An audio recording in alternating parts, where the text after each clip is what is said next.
selamat malam kepada kita semua, seluruh partisipan yang telah bergabung dalam seri diskursus filsafat Sekolah Tinggi Seminari Pineleng. Salam sehat dan salam filsafat. Saya sapa dengan hormat Pastor Dr. Yohanes Yosef Montolalu yang menjadi narasumber pada diskusi kita di kesempatan ini, dan juga Frater Mikhail Mefrikewo sebagai moderator yang akan memandu jalannya diskusi kita pada malam hari ini. Selamat malam Pastor, selamat malam Frater, salam sehat. Nah, di kesempatan malam hari ini, secara bersama-sama kita akan berdiskusi dan bertukar pikiran tentunya dalam ranah filsafat dengan tema pandangan orang Minahasa tentang manusia. Tentunya tema ini merupakan tema yang menarik bagi kita semua yang hidup dan bereksistensi di bumi Minahasa ini. Apalagi bagi mereka yang merupakan orang Minahasa sendiri. Tetapi tentunya juga terbuka bagi kita semua yang ingin lebih mengenal budaya Minahasa, dalam hal ini pandangan mereka tentang manusia. Selanjutnya, saya persilahkan kepada moderator untuk menuntun jalannya diskusi kita pada malam hari ini. Pada moderator dipersilakan.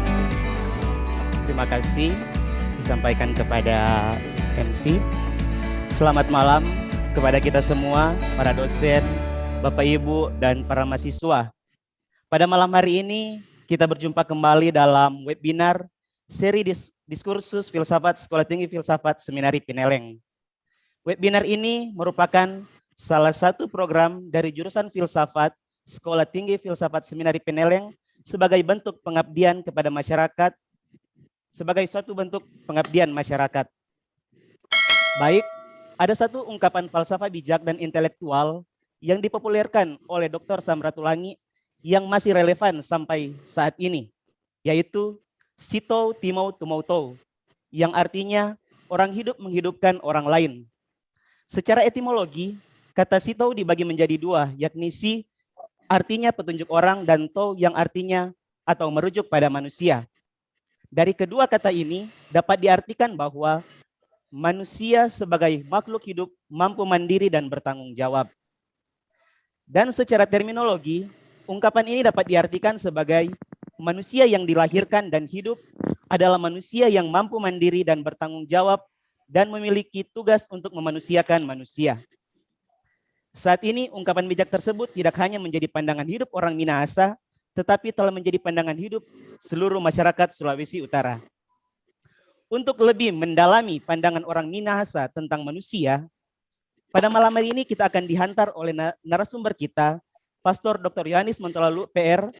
Baik, tanpa berlama-lama lagi, saya mempersilakan Pastor John untuk memaparkan materinya kepada kita semua. Baik, selamat malam semua, moderator, MC, para dosen, mahasiswa, dan siapa saja yang sudah bergabung di dalam webinar malam ini. Terima kasih kepada STF, lebih khusus kepada program studi filsafat yang sudah merancang kegiatan webinar ini, dan pada kesempatan ini memberi kesempatan kepada saya untuk mengisi webinar ini dengan Tou Minahasa. Nanti saya akan bicara sambil minta tolong dari tim IT STF untuk share screen berkaitan dengan materi saya. Baik, jadi tema yang diminta untuk saya angkat dan kita diskusikan pada malam hari ini yaitu Tou Minahasa atau orang Minahasa. Orang Minahasa. Nah, lebih khusus tentu dari judul yang sudah diangkat ini, yang menjadi perhatian kita adalah lebih mendalami siapakah manusia itu, sebagaimana dimengerti oleh orang Minahasa dengan kata Tou. Jadi itu konsentrasi perhatian dan diskusi kita pada malam hari ini, pada mendalami tentang manusia.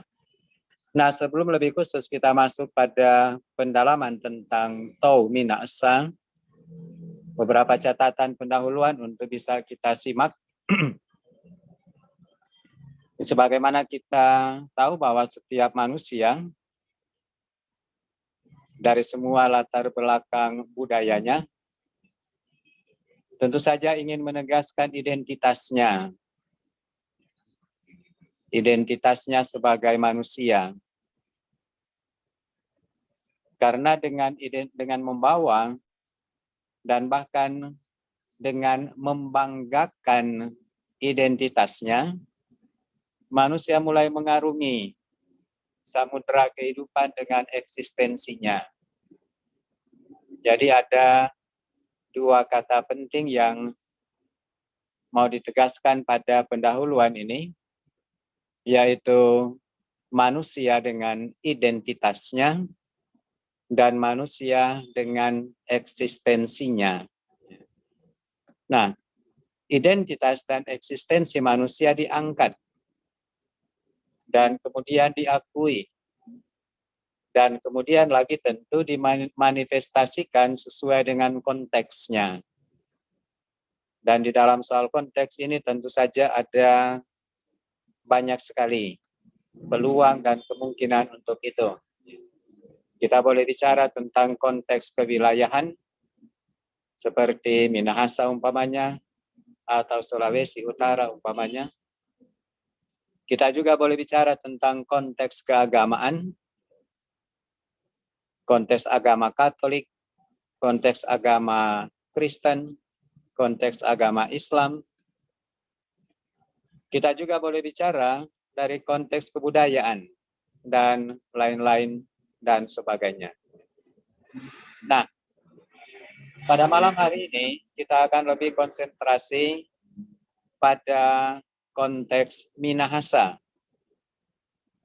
dan secara tematis lebih pada pembahasan tentang manusia. Dan manusia itu sebagaimana dikenal di dalam ungkapan dialek daerah, yaitu Tau. Dan saya langsung rangkaikan Tau ini dengan Tau Minahasa atau orang Minahasa. Nah, itu catatan pendahuluan yang ingin saya sampaikan. Nah, untuk diskusi kita pada malam hari ini saya membagi dua. Bagian pertama itu tentang penegasan eksistensi. Sedangkan bagian yang kedua tadi, saya lebih suka mengangkat tentang gaya hidup Tau Minahasa. Jadi itu dua saja, tidak banyak yang akan saya angkat pada kesempatan ini. Kita mulai dengan bagian yang pertama, yaitu penegasan eksistensi. Untuk penegasan eksistensi ini saya penggal menjadi dua. Yaitu penggalan yang pertama, itulah si Tau Timou. Itu penggalan yang pertama. Yang saya coba tegaskan dalam penegasan eksistensi ini sebagai kelahiran pertama untuk si Tau Minahasa. Dan nanti pada bagian yang kedua, sekaligus penggalan kedua dari apa yang biasa kita dengar, itulah Tumou Tau. Jadi itu yang umum kita dengar, si Tau, Timou, Tumou Tau, itu saya penggal menjadi dua bagian. Si Tau Timou itulah kelahiran pertama, dan Tumou Tau itulah kelahiran kedua. Nah, kita mulai dengan kelahiran yang pertama. Kita coba membahas dan mendalaminya dalam penggalan si Tau Timou. Nah, tentu saja bukan barang asing untuk kita pada waktu memahami manusia, bahwa kehidupan manusia memang dimulai dengan kelahirannya. Dan untuk orang Minahasa, kelahirannya tentu dimulai sebagai Tau. Sebagai Tau. Nah, Tau lahir dan mulai hidup. Ini manusia mengawali perjalanan kehidupannya. Dan hidup pasti dimulai sebagai individu, sambil menyandarkan diri pada rupa-rupa pihak, terutama pengalaman bayi adalah menyadarkan diri pada ibu yang sudah melahirkan. Ya. Ini awal mula perjalanan dari Sitou. Dan orang Minahasa memaknai kelahiran dan proses pertumbuhan itu dengan ungkapan Sitou Timou. Dan inilah penggalan pertama dalam penegasan eksistensi, saya katakan sebagai kelahiran pertama. Manusia yang lahir itu terus bertumbuh, terus berkembang, menjadi manusia sesuai tuntutan kemanusiaan pada umumnya, sebagaimana berlaku tentu untuk semua manusia, bukan hanya untuk Sitou Timou Minahasa. Nah, kalau kita katakan ya, bahwa Tou lahir sebagai individu, tentu saja dengan kemampuan alamiah yang dibawanya sebagai seorang makhluk hidup dengan kemampuan alamiah sebagai manusia. Proses kelahiran ini dikenal dengan ungkapan Nimatou. Nimatou kita boleh terjemahkan sebagai menjadi manusia. Dan di dalam pemahaman tentang Tou Timou, Nimatou sebetulnya menunjuk pada dua hal penting. Dua hal penting dalam kehidupan manusia, yaitu aspek ruang dan aspek sosial. Nah, apa yang dimaksudkan dengan aspek ruang dan aspek sosial pada waktu dikaitkan dengan manusia yang lahir sebagai Tou, menjadi manusia, Nimatou. Yang pertama adalah, Nimatou adalah proses keluar dari rahim ibu untuk lahir ke dalam dunia. Sehingga dengan demikian kita langsung menegaskan eksistensi manusia pada kelahiran yang pertama ini, yaitu Tou Timou adalah makhluk mendunia. Dan inilah yang dimaksudkan dengan aspek ruang dari Nimatou. Dan yang kedua, Nimatou adalah proses menjadi makhluk sosial. Karena apa? Sitou lahir dari ibu untuk memulaikan petualangan kehidupan bersama dengan orang lain. Dan orang lain itu tentu dimulai dengan orang-orang yang paling dekat. Orang yang paling dekat kita tahu adalah ibu dan ayah dalam lingkungan keluarga. Yang kemudian tentu nanti diperluas di dalam konteks sosial yang lebih luas. Dan inilah yang kita mau tegaskan dalam konteks eksistensi Sitou, yaitu aspek sosialnya. Nah, inilah manusia mulai hidup sebagai manusia dengan proses Nimatou, menjadi manusia. Nah, kemudian kita hendak tegaskan bahwa Tou yang lahir ini terbentuk dari awak boate, terbentuk dari tubuh awak dan hati ate.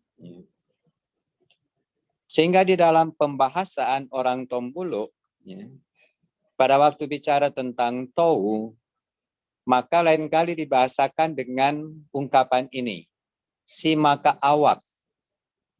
Artinya dia yang memiliki tubuh. Dia yang memiliki tubuh. Dan diyakini bahwa ate yang ditunjuk di dalam kata di atas, awak o ate, itu menyatu dengan awak dan sekaligus menjadi pusat kehidupan.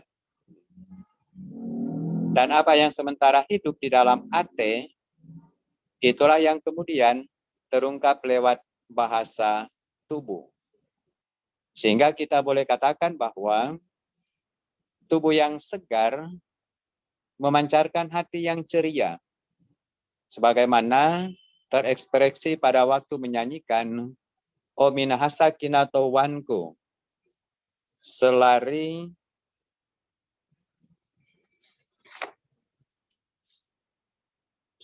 mai unateku, yang berarti O Minahasa tempat lahirku, sungguh bangga rasa hatiku.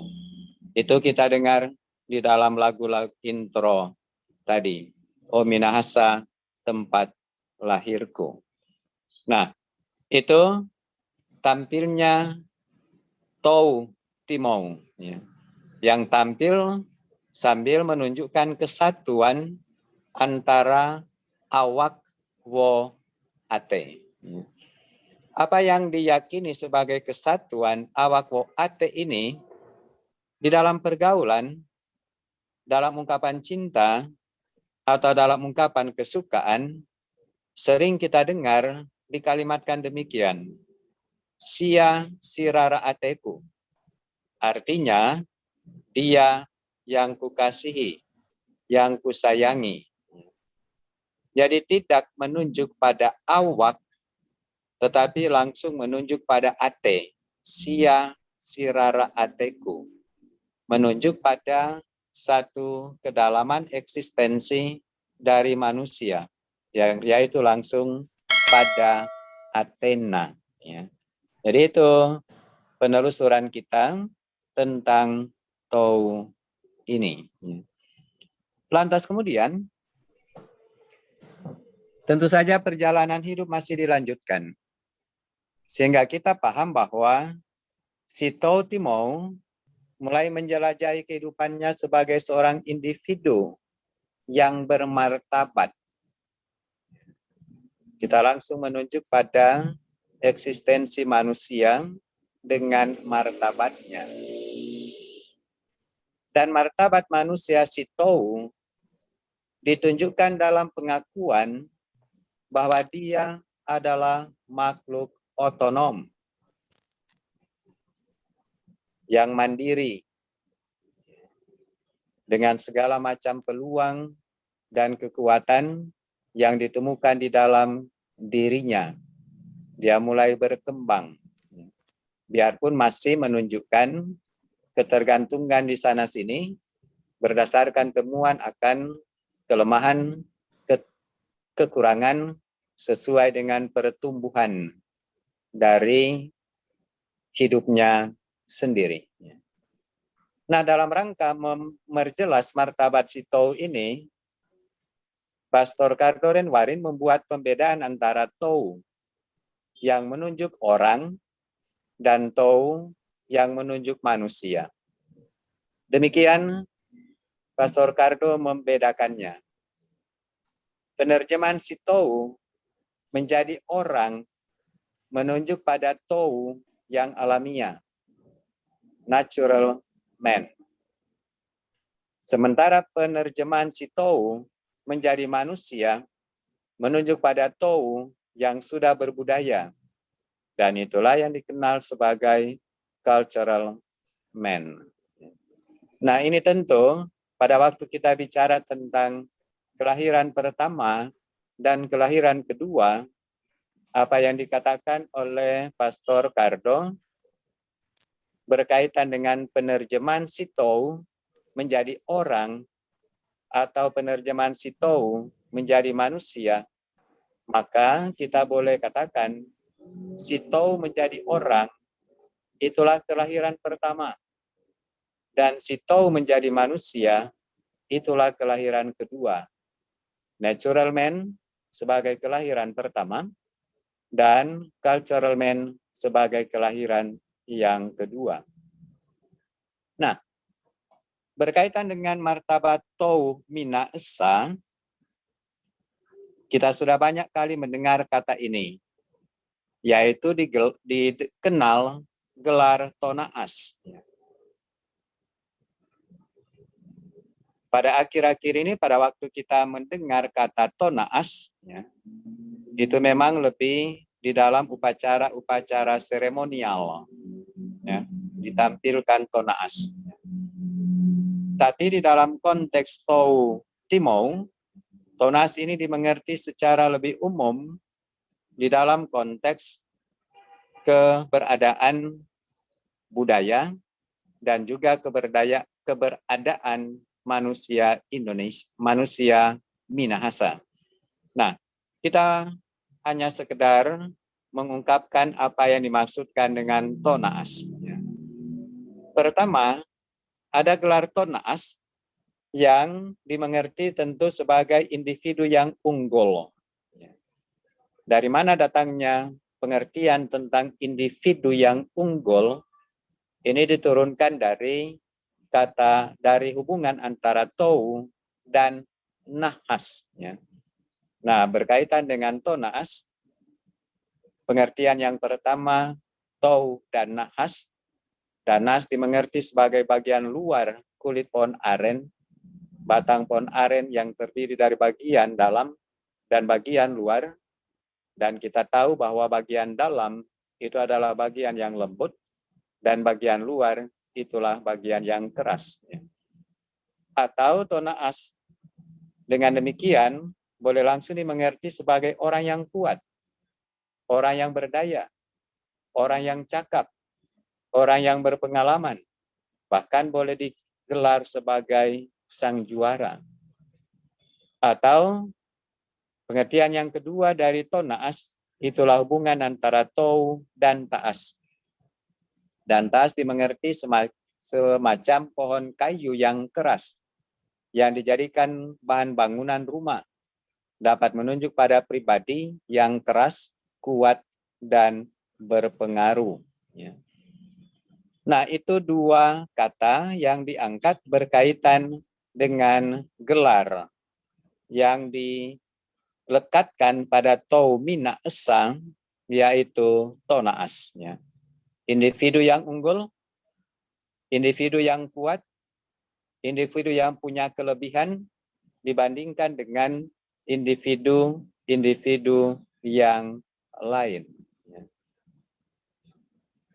Karena dimengerti seperti itu, dikaitkan dengan pembahasan tentang nahas dan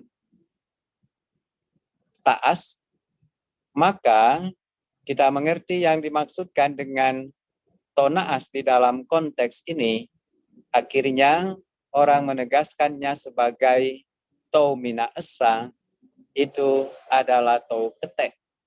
Artinya orang yang keras. Ini menunjuk pada individualitas Tou Mina Esa, orang yang keras. Maka dari itu dikaitkan dengannya kemandiriannya. Maka dari itu dikaitkan dengannya otonominya. Satu individu yang unggul, punya daya, punya kekuatan, dan bahkan lebih dari individu yang lain, itu tonaas. Apa yang kemudian muncul di dalam pembahasan tentang Tou Mina Esa dengan kaitannya pada kata tonaas tadi adalah keunggulannya sebagai manusia di antara manusia yang lain. Dan disinilah muncul secara positif pengertian dan praktek kompetisi antar individu.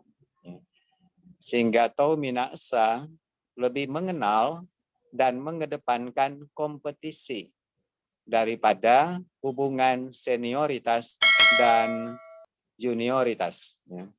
Lebih mengedepankan kompetisi. Siapa kuat, siapa mampu, dia dapat. Karena tonaas ini menantang Tou Mina Esa untuk tampil atau menampilkan keunggulan-keunggulan yang dimilikinya. Lantas Tou Timou, di samping tampil sebagai makhluk mendunia dan tampil sebagai makhluk sosial dan tampil sebagai individu yang bermartabat, Tau Timou tampil juga sebagai makhluk religius yang memiliki penghayatan khusus tentang relasinya dengan Allah. Pemahaman dan penghayatan religiusitas Tau Timou dideskripsikan dalam lagu Opo Wana Natase. Sebagaimana tadi juga intro lagu untuk webinar kita pada malam hari ini. Kita dengarkan lirik lagu Opo Wana Natase. Penggalan dari lirik itu berbunyi demikian. Opo Wana Natase tembone se mengale-ngale. Yang berarti Allah yang ada di atas, lihatlah mereka yang sedang memohon. Lantas bait yang kedua, Nikita to karya nima pasusuat uman. Kita sebagai manusia hanya berserah saja. Dari penggalan lirik lagu Opo Wana Natase, kita mau mendeskripsikan pola relasi religiusitas yang diungkapkan oleh Tau Timou. Dan pola relasi itu adalah pengakuan akan Allah yang Maha Tinggi. Allah yang Maha Tinggi itu ada. Penyerahan diri Tau Timou pada penyelenggaraannya. Dikatakan tadi di dalam bait kedua, kita sebagai manusia hanya berserah saja. Dan tentu kelanjutannya adalah giat berdoa memohonkan berkatnya. Opo Wana Natase. Allah yang ada di tempat yang Maha Tinggi, lihatlah mereka yang memohon. Itu pola relasi yang diungkapkan oleh Tau Timou dalam hubungannya dengan Allah untuk menunjuk religiositasnya sebagai manusia. Nah, itu penegasan eksistensi bagian yang pertama sebagai kelahiran yang pertama, si Tau Timou. Sekarang kita beralih pada penggalan yang kedua, yaitu Tumou Tau. Yang saya mau tegaskan di dalam konteks penegasan eksistensi sebagai kelahiran kedua.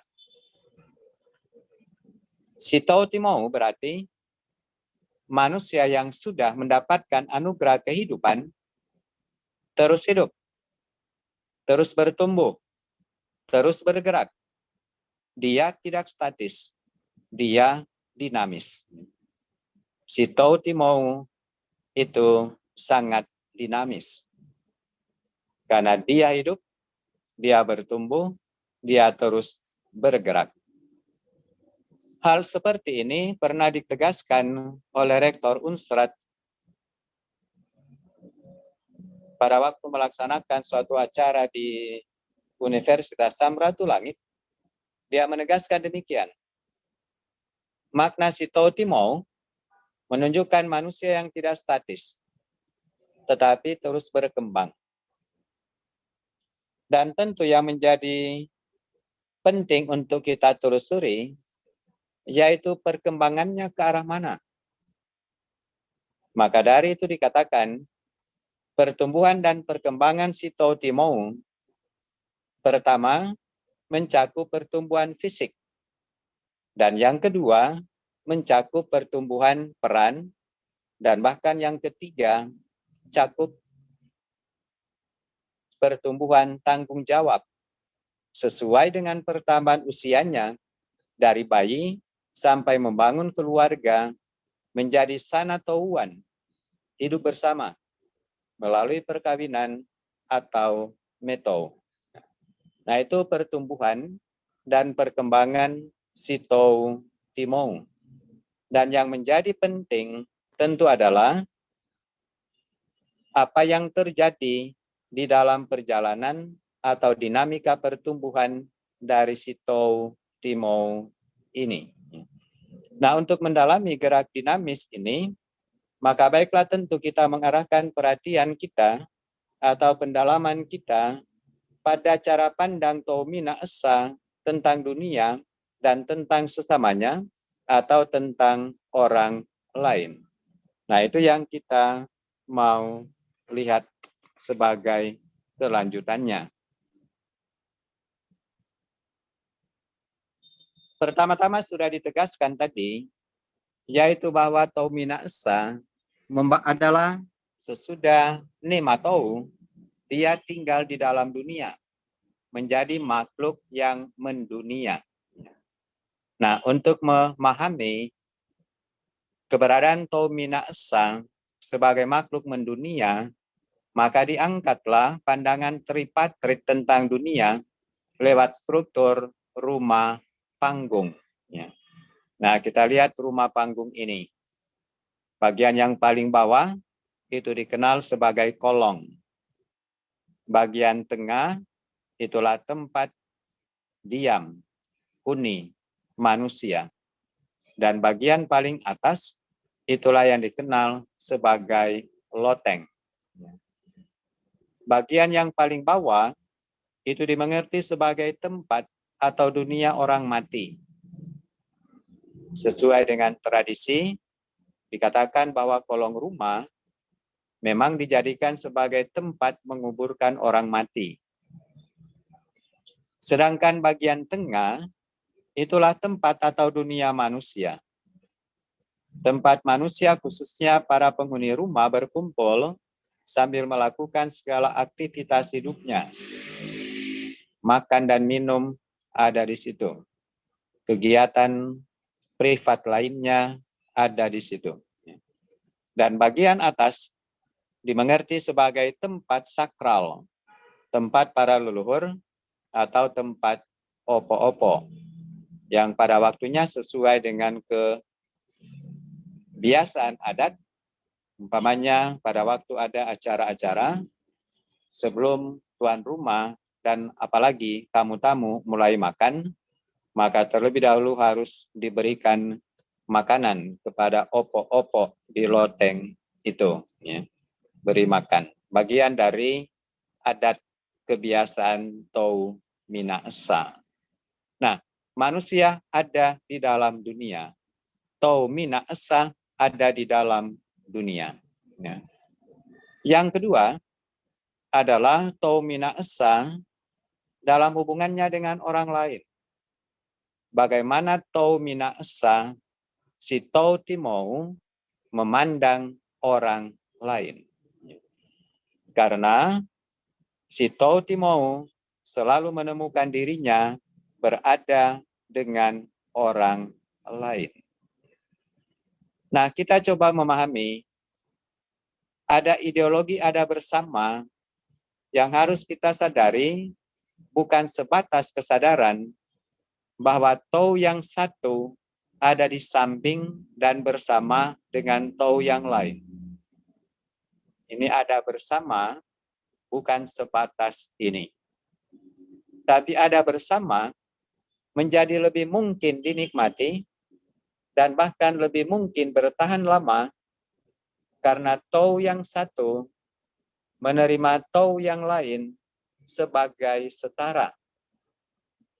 Dan berkaitan dengan kesetaraan ini, kita mulai bicara tentang rupa-rupa istilah yang kita temukan. Kita bicara tentang kesetaraan pada tingkat atau dasar kampung.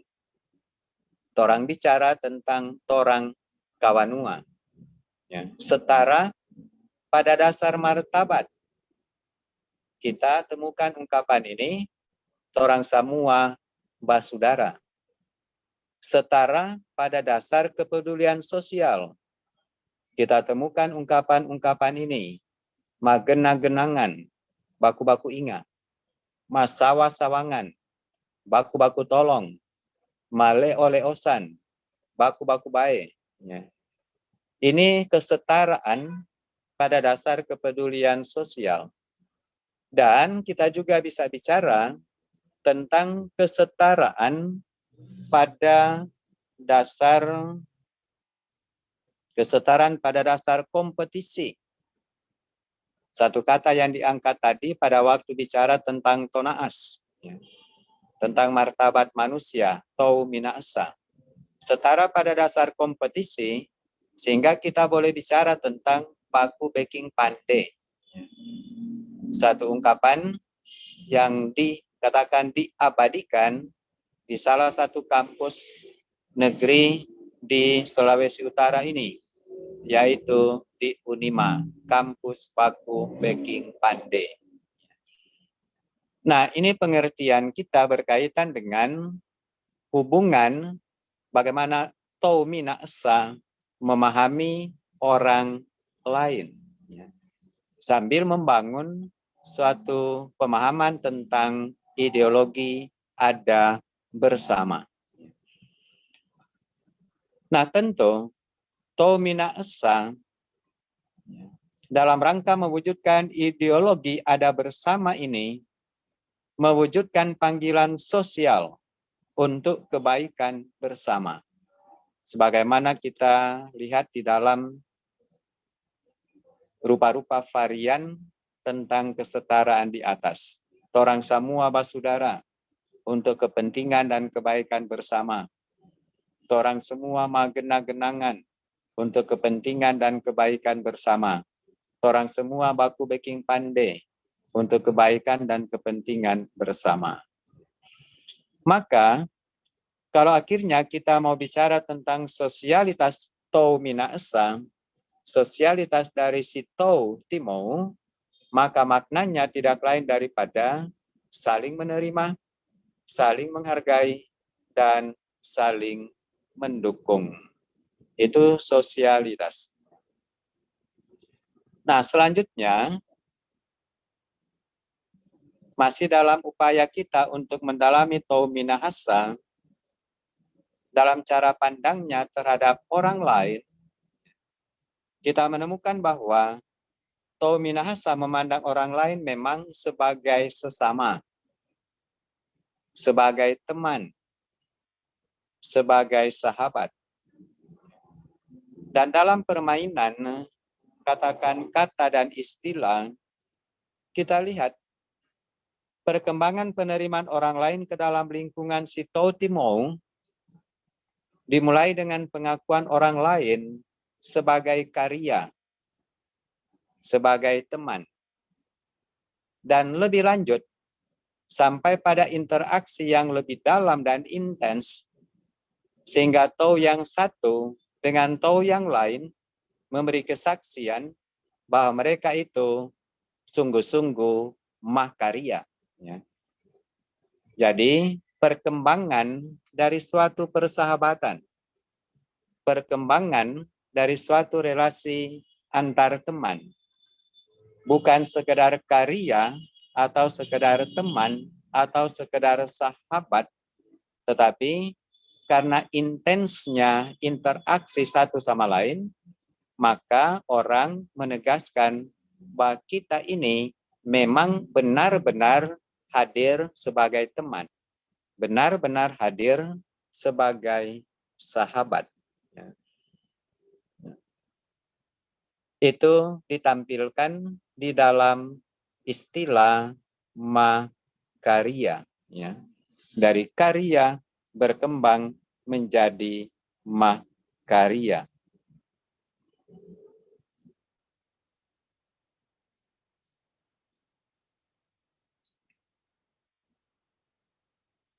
Tau minasa memandang sesamanya bukan sebagai musuh yang mengancam eksistensi si tau timau, bukan sebagai musuh.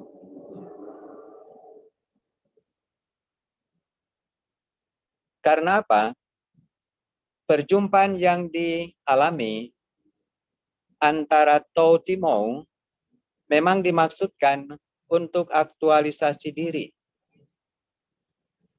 Maka dari itu, untuk tau minasa tidak cukup menjadi tau timau. Tidak cukup menjadi tau timau yang mengurung diri dalam keterbatasan eksistensinya. Tidak cukup pada kelahiran yang pertama, yaitu Tou Timou. Ada panggilan kemanusiaan yang dibawanya serta dalam hidupnya, yaitu Tumou Tou, yang secara umum kita mengerti sebagai menghidupkan orang lain. Dan inilah persisnya yang saya maksudkan dengan kelahiran kedua. Si Tou Timou, kelahiran pertama.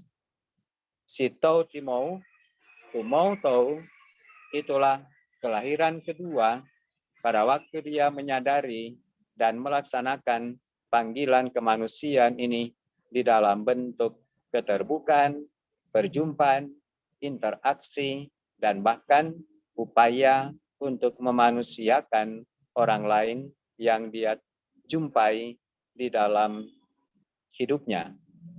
Sehingga Tou Minahasa secara sosiologis memang memperlihatkan suatu karakter sosial, yaitu keterbukaan pada pergaulan. Keterbukaan ini memungkinkan interaksi antara Tou menjadi mudah. Dan dalam interaksi inilah Tou Timou melaksanakan kepedulian sosialnya kepada sesama Tou. Nah, bertitik tolak dari dua pemahaman tentang Tou Minahasa inilah kita hendak berbicara tentang kelahiran kedua. Kelahiran kedua dari si Tou Timou, yaitu Tumou Tou. Tumou Tou. Perjalanan hidup dan pertumbuhan si Tou tidak hanya sampai pada si Tou Timou. Karena gerak eksistensial si Tou Timou dilanjutkan ke kelahiran kedua atau tahap selanjutnya, yaitu si Tou Timou Tumou Tou. Si Tou Timou membawa di dalam dirinya suatu panggilan kemanusiaan, suatu panggilan eksistensial, yaitu untuk Tumou Tou. Dia bergerak bukan hanya internal awako ate, melainkan bergerak secara eksternal kepada orang lain. Dan keterangan itulah yang dimanifestasikan dalam falsafah hidupnya si Tou Timou Tumou Tou. Tou Minahasa memaknai kemanusiaannya dengan cara ini, yakni menghargai dan menghormati sesama manusia tanpa pandang latar belakang budaya, agama, ataupun suku. Nah, inilah bagian yang pertama yang hendak saya angkat, yaitu penegasan eksistensi si Tou Timou Tumou Tou dengan dua penggalan tadi, si Tou Timou dan Tumou Tou. Sekarang kita beralih pada bagian yang kedua, yaitu Tou Minahasa dan gaya hidupnya. Ada 3 gaya hidup yang saya coba angkat. Kita mulai dengan gaya hidup yang pertama, yaitu kesetaraan. Tou Minahasa dibesarkan dengan warisan kebijaksanaan hidup para leluhur. Khususnya sebagaimana yang sudah kita lihat tadi, dalam cara pandang terhadap orang lain dan cara pandang tentang dirinya sendiri. Kebijaksanaan hidup itu terungkap dalam prinsip ini. Tou Peleng Maswat atau Maswat kita, yang berarti kita semua sama atau kita ini setara. Ini kebijaksanaan hidup yang diwariskan kepada Tou Timou. Maka dari itu, Tou Minahasa menempatkan sesamanya sederajat, baik laki-laki maupun perempuan. Tapi sambil mengingat tekanan yang diberikan pada waktu kita bicara tentang tonaas, yaitu mengutamakan kompetisi. Memosisikan diri sebagai setara, maka keutamaan hidup yang dikedepankan sesuai amanat para leluhur adalah maesasaan, maleoleosan, magena-genangan, malinga-lingaan, masawa-sawangan, matombo-tombolan. Karena kita semua adalah setara, maka muncullah mutualisme ini. Nah, ini gaya hidup yang pertama, yaitu kesetaraan. Gaya hidup yang kedua adalah mapalus. Yang pertama, sekedar untuk memahami apa yang dimaksudkan dengan mapalus, dikatakan bahwa mapalus terbentuk dari ma, yang berarti sedang mengerjakan sesuatu, sedangkan palus berarti menangkap binatang buruan, atau mencurahkan, atau melemparkan sedikit. Jadi, nah, dalam mendalami tentang mapalus, Pastor Kardo Renwarin, tokoh budaya kita, memberi tekanan pada kerjasama untuk memahami mapalus ini, yang mencakup 3 unsur.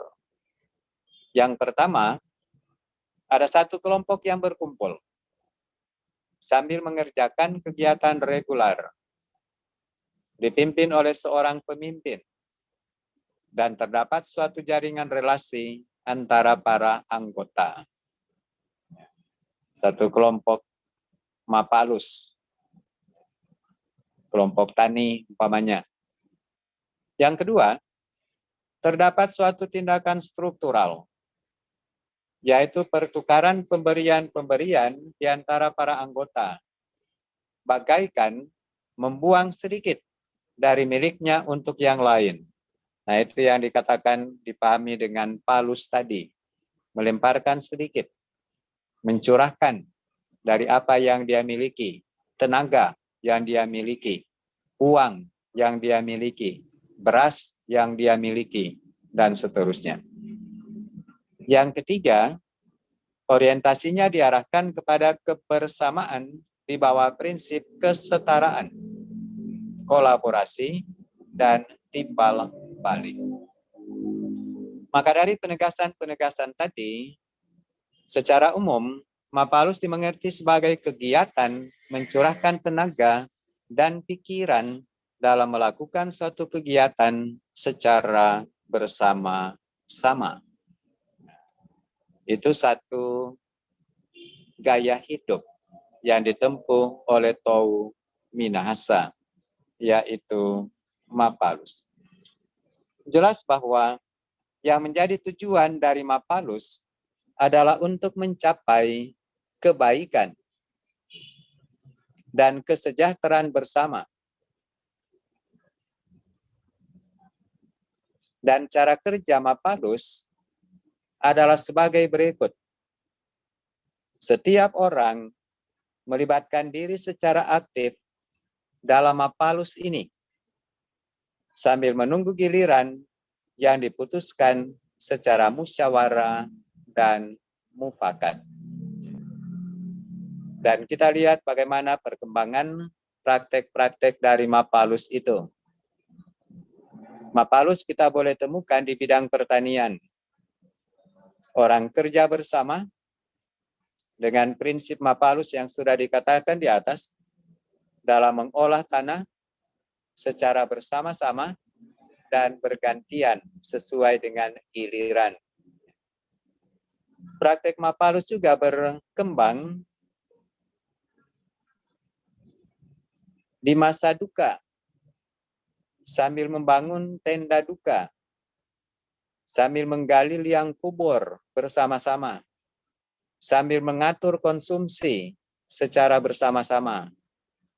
Dan juga dalam peristiwa sukacita, kita masih boleh menemukan praktek mapalus, gaya hidup mapalus, seperti dalam perkawinan, dan acara-acara syukuran keluarga lainnya.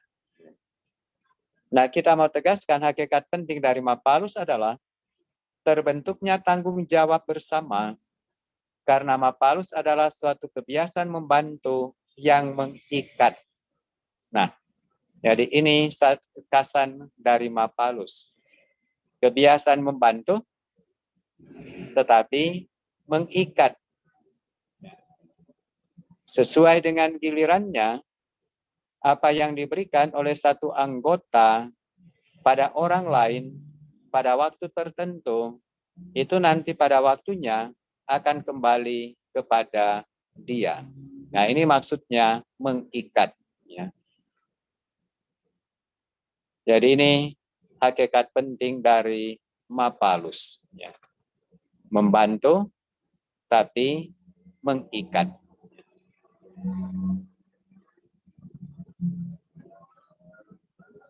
Selanjutnya yang ketiga adalah syukuran atau pengucapan syukur.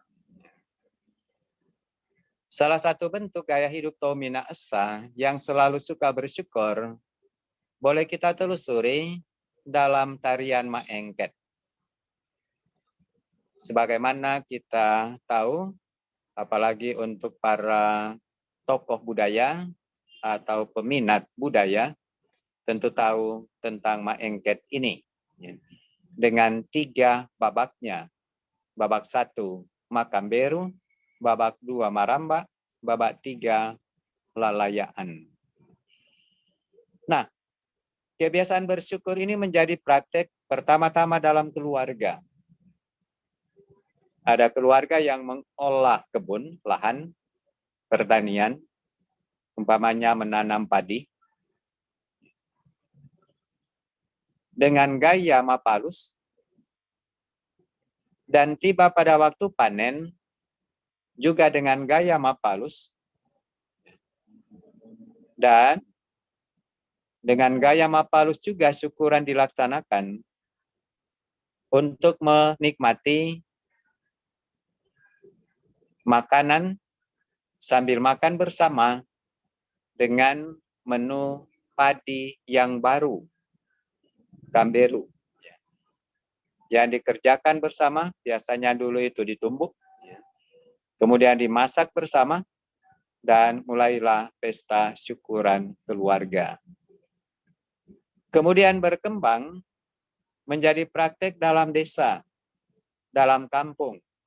Artinya menjadi suatu pesta syukuran segenap warga kampung.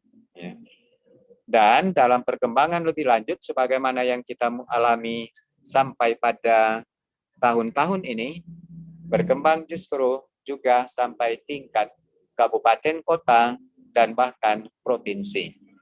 Artinya, syukuran itu sudah diagendakan dalam satu lingkup sosial yang jauh lebih luas, pada lingkup kabupaten, kota, atau malah lingkup provinsi.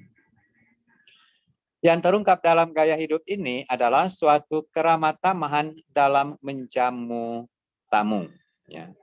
Dan itulah yang penting, keramah tamahan dalam menjamu tamu. Ada keterbukaan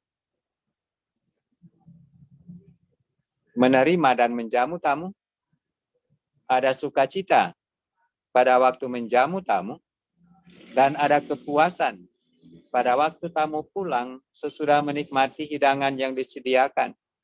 Bahkan lebih puas lagi kalau tamu pulang sambil membawa saput.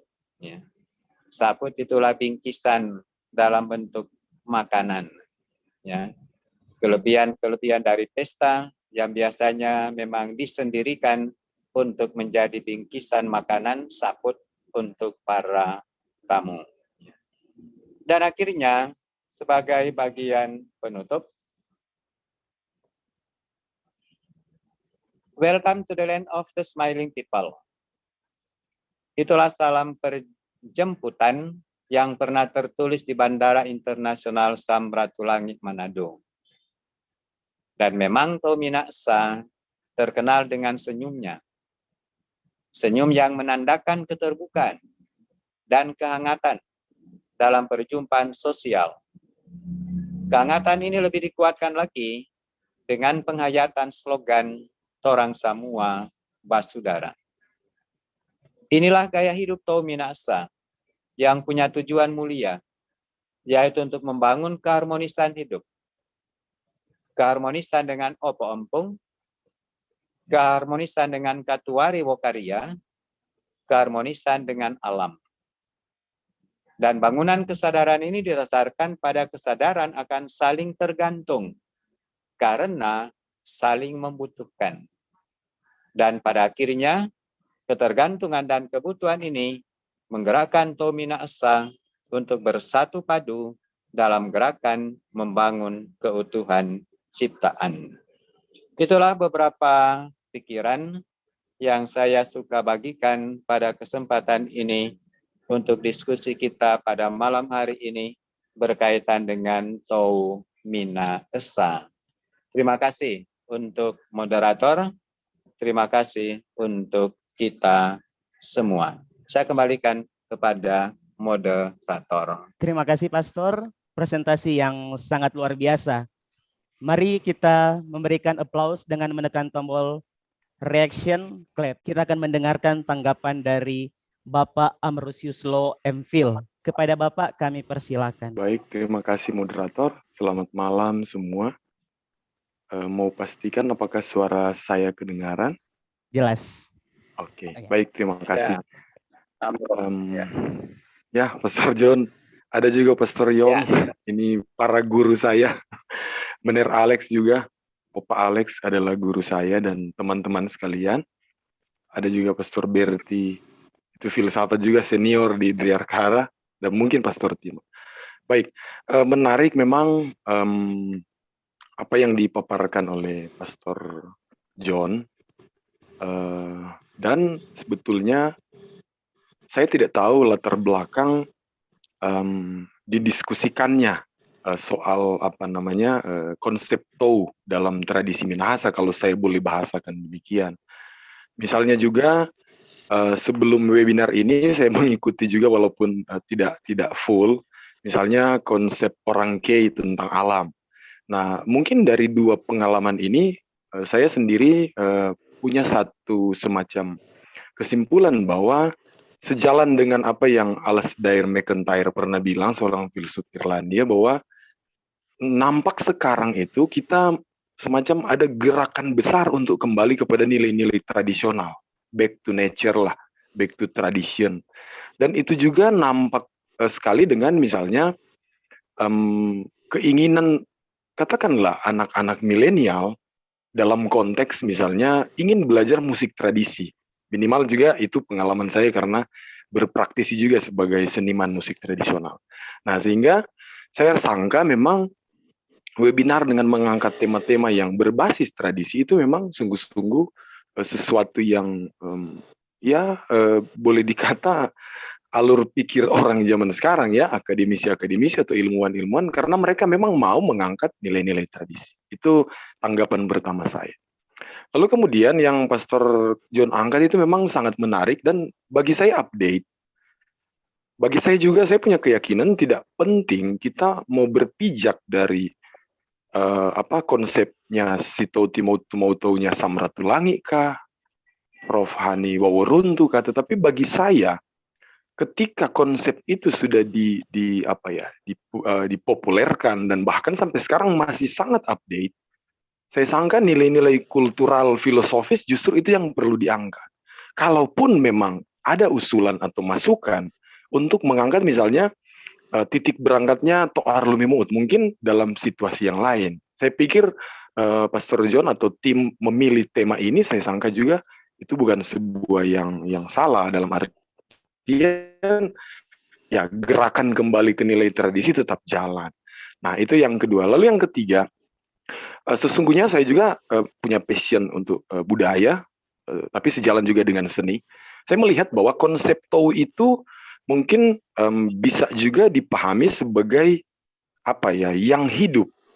Misalnya, kita bisa membayangkan ketika seorang anak kecil dalam misalnya tradisi Tombulu, saya di kampung di Taratara misalnya, orang tua selalu atau pernah suatu waktu bilang, ngana mama deng papa tidak tuntut jadi direktur, jadi ini, tetapi supaya ngana jadi orang.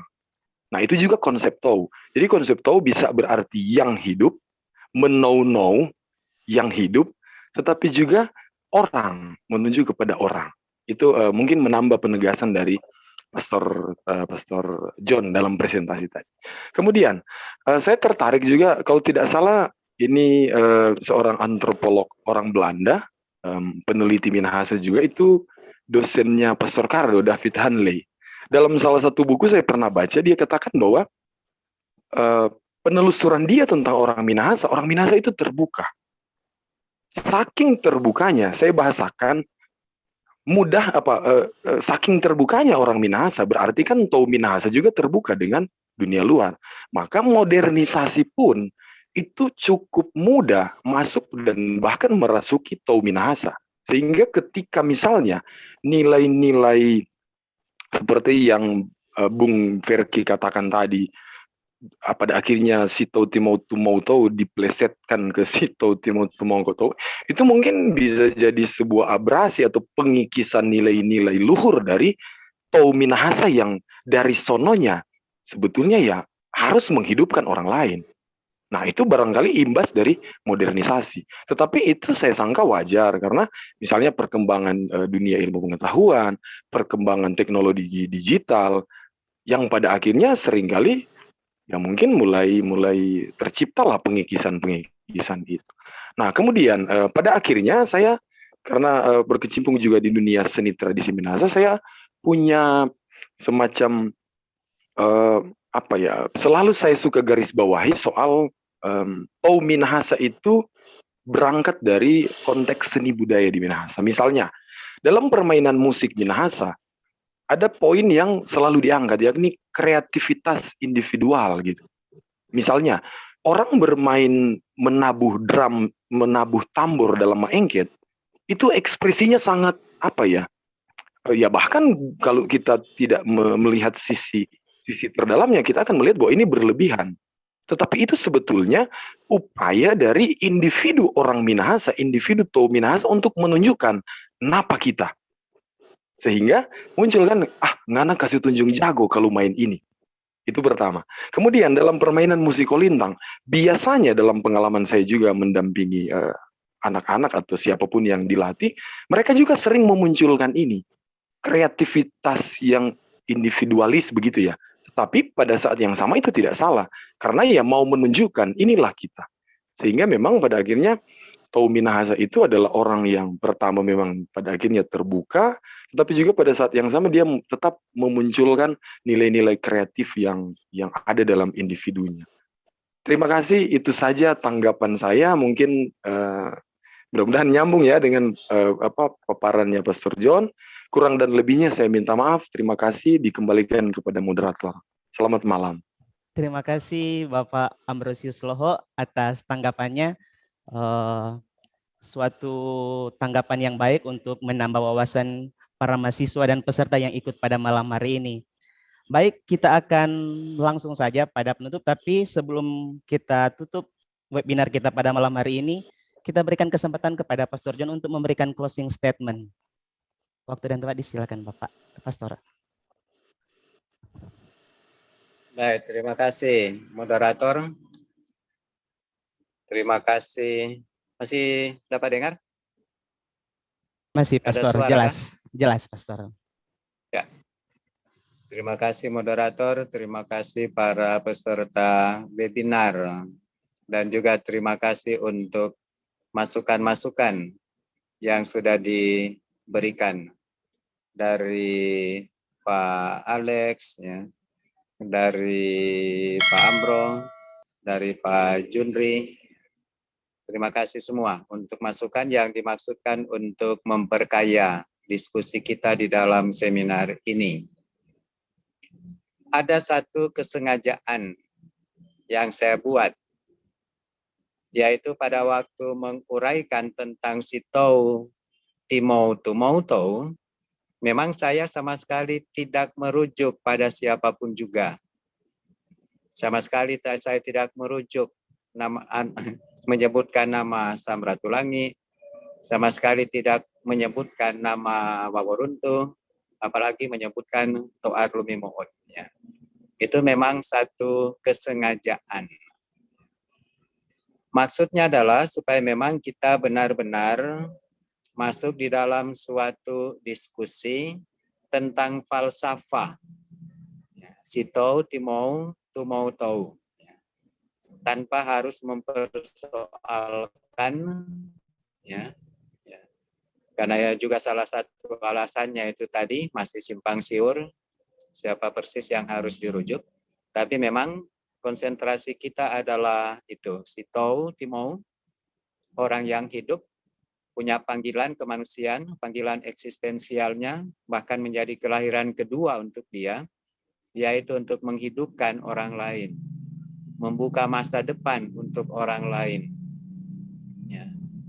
Dan sekali lagi untuk itu, terima kasih dan semoga apa yang kita diskusikan pada malam hari ini pada waktunya akan semakin diperdalam dan diperkaya dengan perspektif yang lain. Makasih.